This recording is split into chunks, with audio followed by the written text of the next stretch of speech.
Well, hello and welcome or welcome back to Read Becca. It's time for my weekly chatty catch-up on everything I read, everything I'm currently reading, and everything I'm looking forward to reading, as well as some general life catch-up and chit-chat. And this week I think is a first. So in 4 years on BookTube, I kind of missed my anniversary. It was in early February, but I think I hit 4 years. And in that time, I have always had something finished for my weekly catch-ups, and I don't have anything finished. So I spent most of my time this week reading, focused on 5th Season by N.K. Jemisin. And I very rarely am just reading one thing, but I really was focused on this, and I didn't quite finish it, but it's for my book club, so I will be finishing it for book club this week. And then I am also audiobooking Making Money by Terry Pratchett as a reread, and I'm under 100 pages remaining on both of those, so I will probably finish them in the next couple days without too much issue, but I didn't quite finish either. So that's it for books. And moving on, it's going to be a very short video because I also did not finish watching anything. I didn't watch any movies, I didn't finish any series. And mainly that's because, moving on to the life stuff, life was very hectic and chaotic this week and just exhausting. So I indulged the exhaustion, really.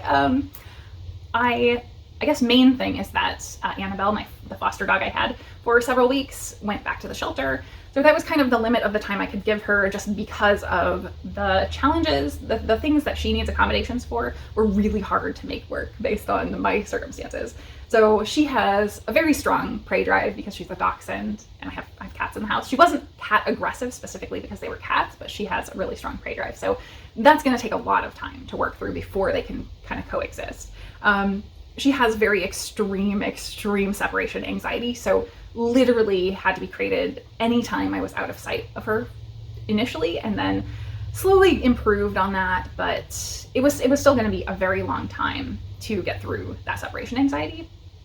And also very jealous. So she literally didn't want me to spend any time with my cats at all, and I couldn't tell if she just didn't want to be left out or if she was going to be aggressive toward anyone I was showing affection, you know? So that was kind of hard. So for the past 3 weeks, I have not even been sleeping in my bed while she was here because the cats got the bedroom basically, and I wasn't allowed to spend any time with them without her flipping out. So she was sleeping crated next to me, either on the couch or the futon, so that then the cats could roam and they were fine. She did well with them being out at night, but during the day we had to kind of keep things limited so she could be out of her crate. So it was a lot of managing things and not being able to leave the house because of her separation anxiety. So I kind of got to have flashbacks to lockdown because of that.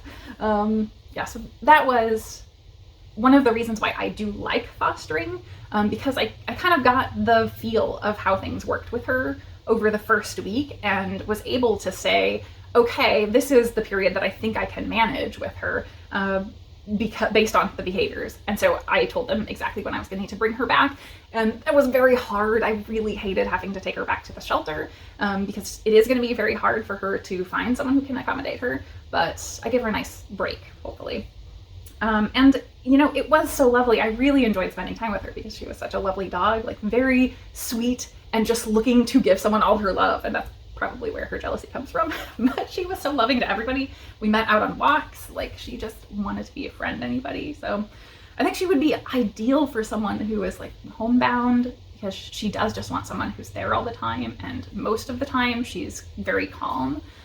So yeah, it was kind of heartbreaking, but I'm very hopeful that she will find her forever home soon.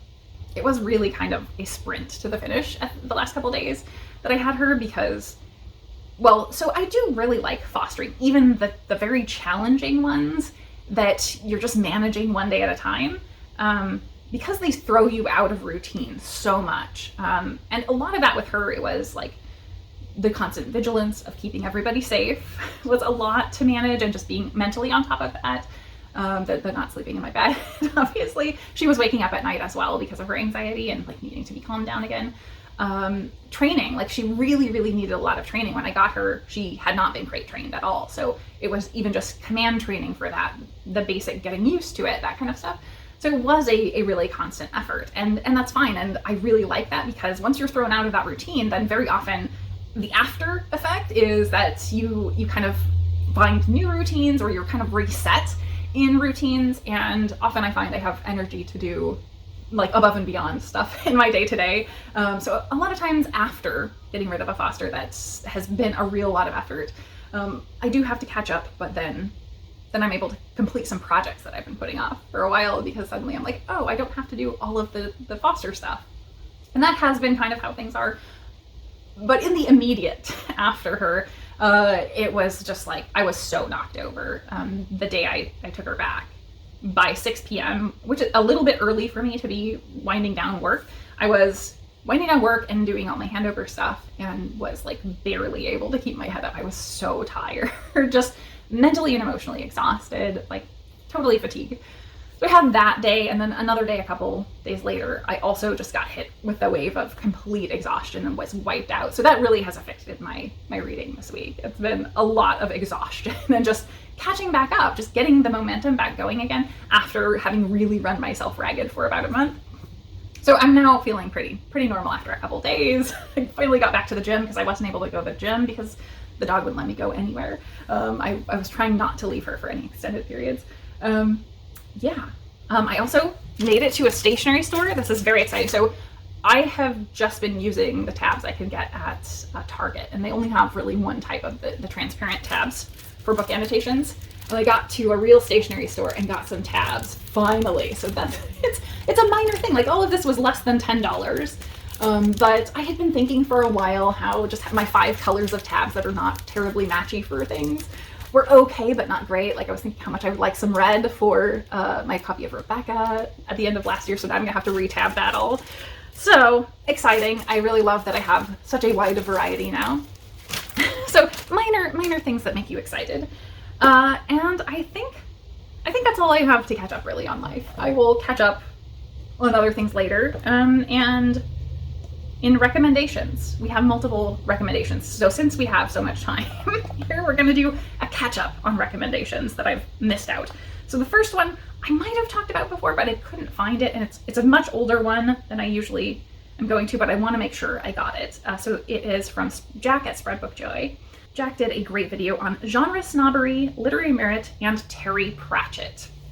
So this is specifically surrounding the new release of Night Watch, one of the Discworld books, as a Penguin classic, which is very shocking that they're doing that because it's Penguin, but like absolutely it should be a classic. Like, it's so wonderful and fantastic, and I want everyone to pick up Discworld for sure. So so definitely check that one out. And then there was another bookish one. So I have a couple bookish ones and a couple non-bookish ones.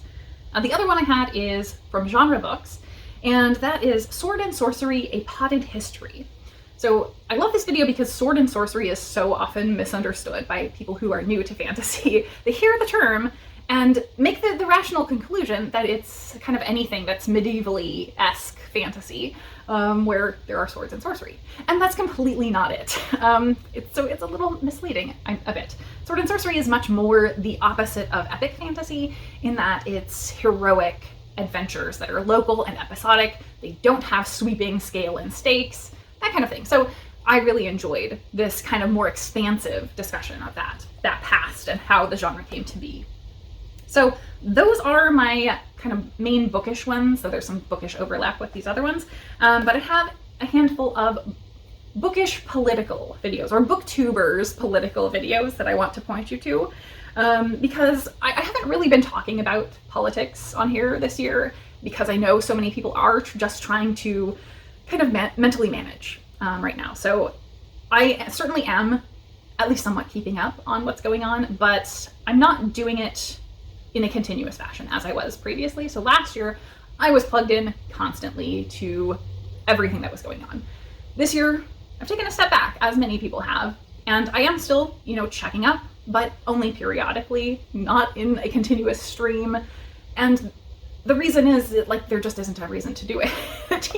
There's nothing I can do to really change the situation as it stands right now. I went through Trump's prior 4-year term and was very politically active and did go to protests, and it really didn't change anything. And there's going to have to be something much more massive scale than is happening right now in order to make change, I think. It's pretty clear that we're in crisis, in constitutional crisis, certainly, more so than has ever happened in my lifetime. more so than the last previous major constitutional crisis with Nixon. And we're in crisis daily in terms of our well-being and ability to live in the US based on many things that are happening. And that's on an increasing trend line. And there is so much there to react to, but so little to actually solve. So little I can do anything to solve. So I am trying to manage that and be aware of what's going on. But every time I, peek my head up to check it out, it's like, is this even reality at this point? How is this happening? How is any of this real? Because it's so absurd and just surreal. Just, it's unbelievable right now to live in the US. And I know the rest of the world is reacting as well. And it's shocking. So until there are things that I really can do that will move a needle, I know, like working with fosters, that is something I can do that I know makes a difference. And there's a rescuer that I follow who has talked about that, like going into inner city areas, as he's a Black man. And so he's there, he has conversations with other people of color, and they're like, what are you doing, man? Why are you helping these animals when you could be helping people? And there just is a level of complexity where $1 or your time can go to make immediate change for an animal, where a person might just not even accept the help that's offered. There are so many more complexities to doing that. So it is something that I know I can move a needle on in making change. And so that's what I do for now until I can step in and do something else that will make actual good change. So that's where I'm at. It's very limited. But I have a number of recommendation videos that I've amassed about recent political-ish booktube discussions. So the first one that I would recommend you check out is from Jess Owens. So these are all kind of bigger channels to me, but Jess Owens did a great selection of books on some history. How did we get here as the United States? So it's things looking back that have led up to our circumstances. So that's the first one.